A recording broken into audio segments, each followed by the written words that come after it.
Bienvenue pour cette vidéo qui démontre la formule d'intégration par partie.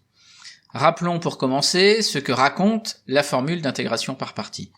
Donc comme on l'a déjà vu, on écrit la formule d'intégration par partie pour deux fonctions u et v qui sont dérivables et à dérivée continue sur un intervalle AB. Et dans ce cas-là, l'intégrale de a à b de u de x fois v' de x dx est égal au crochet de u de x multiplié par v de x à prendre entre a et b, moins l'intégrale de a à b de u' de x multiplié par v de x dx. Donc comme on l'avait vu, cette formule découle de la formule de dérivée d'un produit. Donc formule bien connue qui nous donne la dérivée de u fois v, c'est u'v plus u fois v'. Donc après, si on rentre dans le détail, il va falloir être un peu plus précis.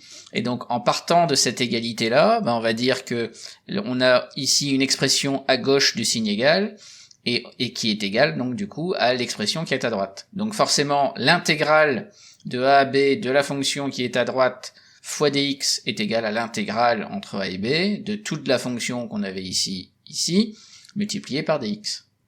Ensuite, l'intégrale qui est à droite, c'est l'intégrale d'une somme, puisqu'on a un produit ici, mais c'est u' fois v, c'est une fonction, plus la fonction u fois v'. Donc on peut appliquer la linéarité de l'intégrale, et ça nous donne l'intégrale de a à b du premier terme, donc de u' fois v, plus l'intégrale de a à b du deuxième terme, qui est u fois v'. Donc ça permet de régler, si on peut dire, le côté droit de notre égalité.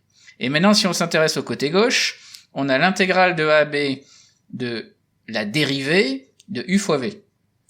Donc lorsqu'on calcule une intégrale, on cherche, si c'est possible, à trouver donc une primitive de la fonction, mais une primitive de la dérivée de u fois v. C'est-à-dire on cherche une fonction dont la dérivée, c'est la dérivée de u fois v. Forcément, c'est u fois v. Donc en fait, une primitive de la dérivée de u fois v, en fait, c'est u fois v. Donc ça va nous donner le crochet de u de x fois v de x à prendre entre a et b.